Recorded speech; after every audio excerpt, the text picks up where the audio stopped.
Kalau kami saat ini sesuai dengan disampaikan oleh Ketua Umum Partai Demokrat Mas AHY, kita fokus dan tetap solid ini dengan teman-teman Nasdem, dengan teman-teman PKS gitu. Bertiga mengusung koalisi perubahan dan kami saat ini memang masuk dalam konteks mendiskusikan mengenai kriteria. Jadi fokusnya di kriteria dulu gitu. Nah, kriteria ingat, apa? Semua hal kita menghitung, mengkalkulasi karena yang mau kita lawan ini status quo, Bang Refli. Oke. Status quo ini kan punya semua instrumen untuk menang, ya Oke. kan, dari positif negatif ya gitu. Bukannya Demokrat juga begitu tahun 2009? Bicara mengenai akan hengkang atau enggak. Saat ini kami fokus dengan teman-teman Nasdem dan PKS. Oke. Dan tidak ada satu hal pun yang saat ini membuat retak atau misalnya akan pergi, enggak ada. Artinya yang Kami potensi makin solid di situ. yang potensial pergi itu PKS ya artinya. Enggak juga.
Jadi pollingnya adalah apakah Anda yakin koalisi Nasdem, PKS, Demokrat solid dukung Anies Baswedan? Itu pertanyaannya. Dan yang votes itu 62.000. Wow. Oh iya. Dalam sehari atau 2 hari? Enggak, itu udah beberapa hari lalu. Tapi biasanya cuma berapa jam aja udah mati pollingnya karena kan ketimpa-ketimpa yang lain. Lagi Iya, ganti. Nih, saya ini kan pertanggungjawaban tuh. Oh, yakin kan? Tapi kan 62.000 benar kan?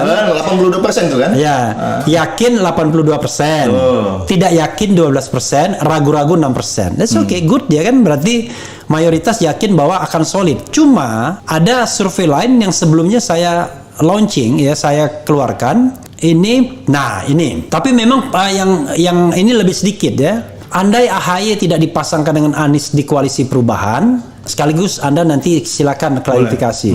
Lalu KIB mengajukan tawaran untuk menjadi cawapres Ganjar, katanya Ganjar itu putra mahkota, ya kan? Cukongnya banyak, kira-kira begitu. Didukung oleh Jokowi. Oke, apakah Demokrat dan AHY akan hengkang dari koalisi perubahan? Yang vote itu 22.000, ya kan? Nah, coba Anda bacakan. Hengkang berapa persen? Oh, Tuh. gede juga ya. Hah? 64%. Oh, berarti ini karena saya belum datang ke Refli Channel. Jadi kalau saya udah datang ke sini, kita bisa jelaskan. Kan gitu. Jadi yang hengkang itu percaya akan hengkang tuh 64%. Tetap di koalisi perubahan cuma 36%. Memang ya tidak jomplang seperti tadi, tapi ya tetap lebih mayoritas yang hengkang. Silakan Anda mempertanggungjawabkan janji-janji surga ini. Enak loh, Ganjar AHY itu peluang menangnya juga besar dibandingkan Anies Hovifa misalnya, atau Anies Aher misalnya, atau Anies Gatot misalnya kan. AHY cuman jadi pendorong dari pasangan saja. Oke, silakan bertanggungjawabkan. Ini sedap juga nih ya.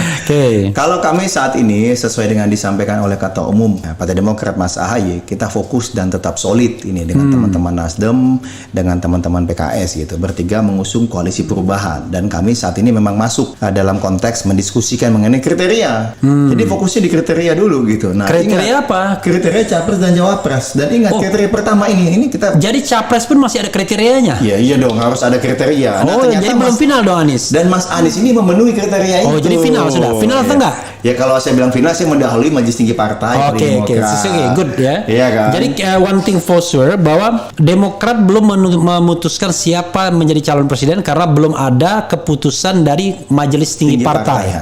Nah itu one thing for sure. Ya. Kemudian PKS belum ada keputusan dari Majelis Suro. Ya, setahu kami begitu. Itu satu hal gitu ya, bisa kami sampaikan terkait dengan kriteria gitu. Nah, terkait dengan kriteria ini yang paling penting adalah mengusung semangat perubahan dan perbaikan. Jadi kami fokusnya adalah bagaimana calon presiden dan calon wakil presiden yang merupakan representasi dari perubahan dan perbaikan.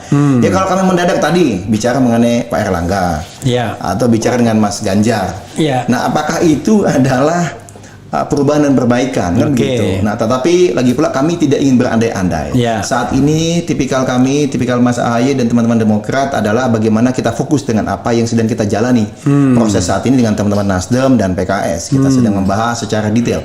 Semua hal kita menghitung, mengkalkulasi. Karena yang mau kita lawan ini status quo, Bang Refli. Status quo ini kan punya semua instrumen untuk menang, ya kan? Dari positif negatif ya gitu. Bukannya Demokrat juga begitu tahun 2009? Oh, beda kan? Beda dong, ya kan?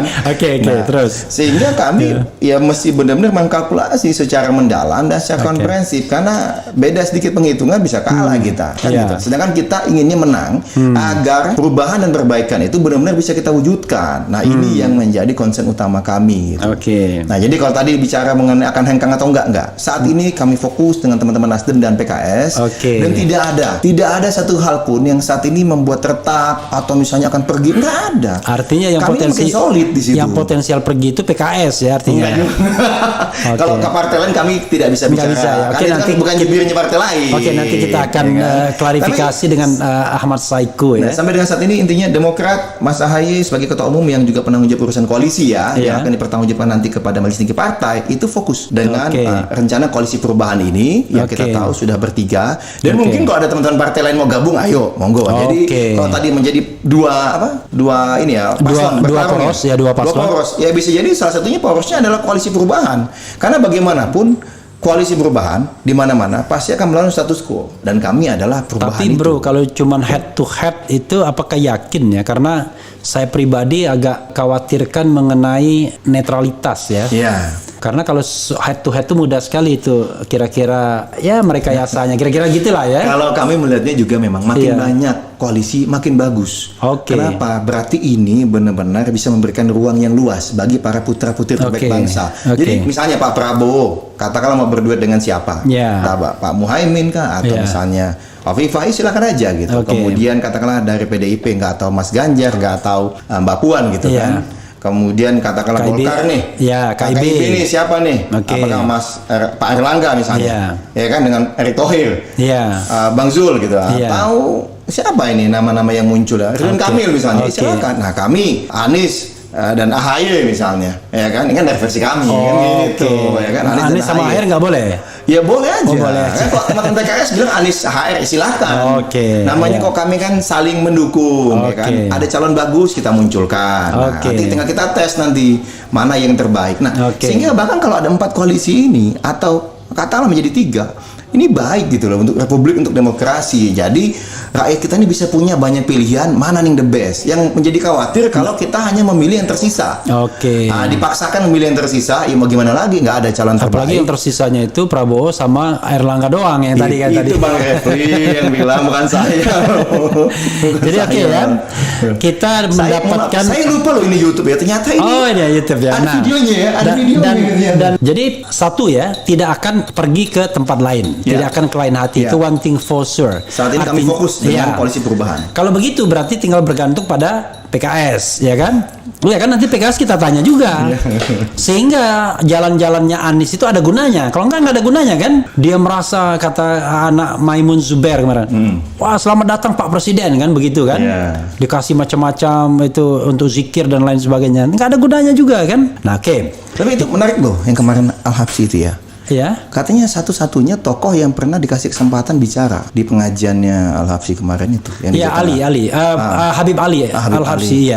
Itu menarik tuh, maksud saya mungkin Bang Refli bisa mengkajinya dari segi budaya gitu. Mengapa kok tahu Mas Anies kan itu... saya sudah bikin video bahwa satu kelebihan Anies itu adalah dia bisa bicara di komunitas agama mayoritas. Makanya butuh calon wapres yang kuat di nasionalis kayak Mas AHY gitu mungkin. Mungkin gitu ya.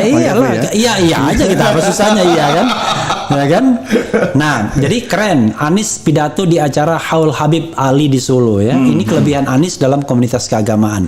Jadi kita nih, bro, kadang-kadang ya ada kartu matinya kan? Iya, iya. Wah, kita bisa bicara wah gini-gini. Tapi begitu kita ngomong di depan Habaib, di depan ulama, mulai mengker kita kan. Begitu assalamualaikumnya udah beli assalamualaikum. Kan orang udah ada doa-doanya. Yeah. Nah, Anies kelebihannya di sana. Tapi Anies juga punya kelebihan karena dia juga diasuh keluarga Katolik. Yeah. Ketika di Amerika Serikat, Yeah, benar. ditempatkan di situ. Jadi dia punya kelebihan. Ya udahlah, kita ini kan bukan forum untuk kampanye Anies, tapi kampanye calon presidennya Partai Demokrat, which is Anies juga. Menurut Bang Refli ya, bukan menurut saya ya. Oke. Kalau saya belum boleh menyampaikan itu. Ya, belum boleh karena belum ada putusan majelis tinggi ya. Oke, bro. Jadi rasanya imajinasi seperti itu nggak ada lah ya. Kan Anda tadi kan mengatakan belum ada putusan majelis tinggi dong. Ya, tapi benar. paling tidak komitmennya kita harus pegang karena politisi itu kalau nggak bisa dipegang lagi apa hebatnya kan begitu. Kata-katanya ya. Iya.